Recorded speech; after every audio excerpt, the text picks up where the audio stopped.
Welcome back, everybody. Part 2 of the Evolution Dynasty. Well, there's only one game left on tonight's agenda, and that was the battle between Rice Owls and my Hawaii Warriors. And this game was an absolute, it was a game for the ages for me. Um, this game was just unbelievable. Between me and the commish T2.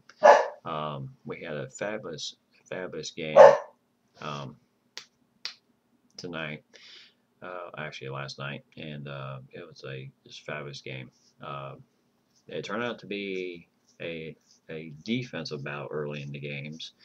Uh, as I took the ball, drove it down the field, and then kind of ran out of gas there uh, right near the goal line and just could not punch it in. And so I kicked the field goal. Well, what does Rice do? They do the same thing. They drove the ball down the field. They were looking good, and then they kind of found their little rough niche there, as as they found their little rough niche there, and they had to settle for a field goal. So at one point we had a 3-3 game, and then I drove the ball down the field, and again just could not punch it in the end zone. Then I kicked the field goal, and we had a 6-3 game at halftime. Who would have ever thought? I'm sure a lot of people going in this game were thinking the passing offense of Hawaii versus the running of the Rice Owls with Michigan transfer Sam McGuffey and Alabama transfer Nick Fanuzzi. If most everybody knows, Nick Fanuzzi was knocked out against Bob Jr. and the Louisiana Tech Bulldogs the week before. So, so T2 was starting a young kid named Cook as his quarterback, who did an absolute job on my defense. He torched me for 317 yards and 3 touchdowns, but one huge interception uh, where my quarterback, Maniz, who's kind of been an up and down type quarterback, he got injured right out of the gate last year against USC and never really recovered. And then he started having fumbling problems. And so I benched him for Steve Austin, who literally just did a fabulous job, threw for over 2,500 yards that year, and led my Hawaii Warriors to the 7-6 record uh, that they had. But Brian Manish showed his stuff. He didn't throw about as many yards as this kid did. Uh, he was under 200 yards passing, but he also had 3 touchdowns in this game. And or actually, he had none, actually. The stat of the night went to my running back, who is a young freshman named Logan Hill, and he just did his job on the Rice Owls. He rushed well over 100 yards in this game and scored all 3 touchdowns in this game. But back to the game. At one point, I held a 20-3 lead on T2. One of those courtesy of my hit squad defense, as we popped the quarterback and popped the ball loose, and then and then Hawaii recovered it, ran it back to the 2-yard line, and then Logan Hill ran it in. And that gave me a good lead at that point. But Rice comes back and cut it to scored a touchdown and made it 20-10. And then I scored another touchdown. Then he scored again. And all of a sudden we have a 10-point game. No way in anywhere did I think this game was over. None at all. But T2 made a fabulous comeback, scoring 2 touchdowns on long passes, on just hitch passes, which my defense just could not tackle at that point. And it gave us the 27-23 game. And then because T2 scored that under a minute left in the game, and then he went for the onside. It failed, and then I ran out the clock to end the game. Hawaii pulls out the win, 27-23, and as my third nominee for game of the week was this game between T2 and myself. It was just a fabulous game. Hats off to the commish. You played a hell of a game against me.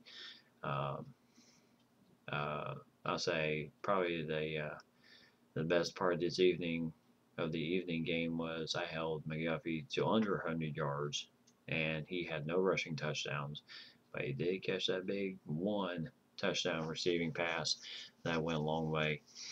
But that's about the only time McGuffey found the end zone was on that play. Other than that, I shut him out. But fabulous job by T2 in this game. We both played a hell of a game in this game. Somebody had to win, somebody had to lose. And that's just kind of how things go. But my Hawaii Warriors will be looking for revenge this coming week as we host Colorado Buffaloes. Colorado put the beat down on us last year, 40-10 in Colorado. So we're looking at home field advantage this week, and hopefully we can pull out the upset over Colorado. And because right now Hawaii is 2-0 with a very young defense, and the young defense is really growing up quick. They're more aggressive than my defense was last year, and it's just unbelievable what this defense has done for me this year. But Colorado comes into the game 0-2 on the season, so I'm hoping to make them 0-3 by the next week. And T2, as I said before, he takes on Indy Colts 79, Indy Colts 79, Indy Wyoming Cowboys. So that should be a very good game there.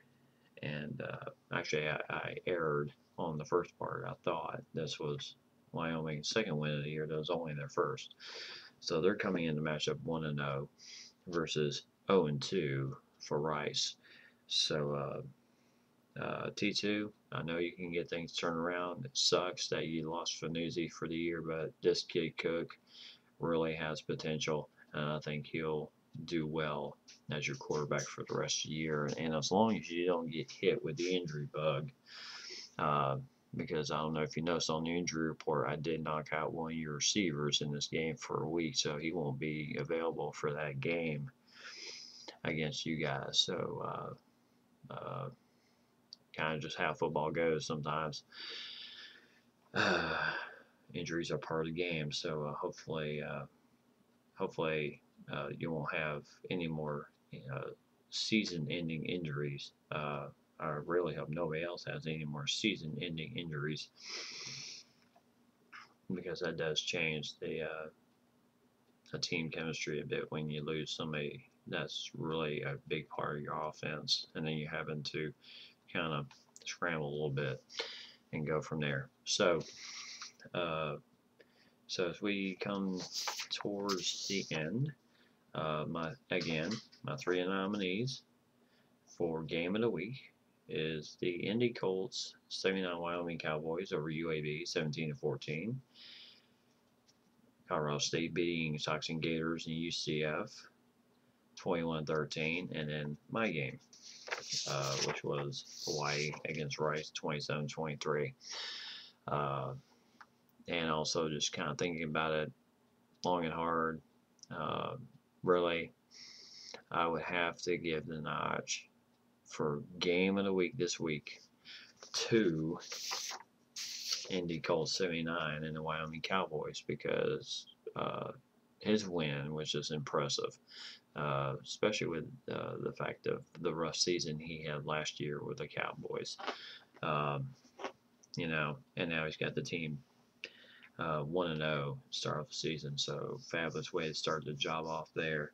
Indy Colts, hopefully you can turn things around with Wyoming and get yourself into a bowl bid and get yourself going. My surprises for this week, also, kind of shocked at this.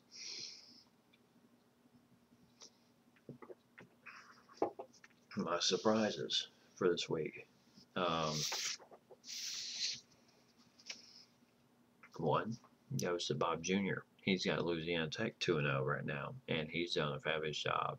Kind of have erased from last year the rough start that Louisiana Tech had, and now he's got the team 2-0, and Bob Jr. is really starting to gel with his team and get things going. So the I think he's going to get things turned around with this team and get him going, and go from there. Also, my second surprise, Big Bear, San Diego State. He's also 2-0, very impressive, and going just doing well right now as he's getting things turned around with San Diego State Aztecs. And surprise number three for me is my Hawaii Warriors. We are 2-0. We issued a beat down of sorts against Oregon State, knocking out their prized running back and forcing them to use a backup. And as we beat them 24-6 in week one, and then I beat Rice this week 27-23. So I got my team 2-0 going into the game against Colorado, because last year my first two games of the year, one was against USC, second game was Colorado, and I lost both of those games. USC game was a tough game either way, but I gave them all, and I lost 60-24, and then my team didn't even show up for the Colorado game. It was that bad. So I have to give it that. My next set of surprises, I would have to say, is 70-24 in the UNLV Rebels. I would not have imagined him starting out 0-2 on the year, but also knowing when he posted in the forum saying he was changing his playbook to an option-based offense, then I thought, okay, this is going to be interesting. But nowhere did I ever think that he would have started off 0-2 this year, and looking a bit rough. And my last was surprise, Emmett Frisk 0-2 with Utah State Aggies. They are a young team, but I know they will give it their all every game. And hopefully Emmett Frisk can get things turned around and get himself into a bowl bid. He was this close last year. There were several guys who were so close last year. One of them was T2 to commish with Rice. He fell to 5-7. He also was that close to getting into a bowl bid, and then so was Emmett Frisk. So hopefully they can close the deal out. But those are my surprises, and also my pick for game of the week goes to Indy Colts 79, the Wyoming Cowboys. Impressive job starting out the season 1-0 and looking good. And hopefully you can continue that streak going, my friend. Other than that, that is this week's show. I hope you guys enjoyed it, and please do leave comments on the post page in the forum, and have yourself a great evening.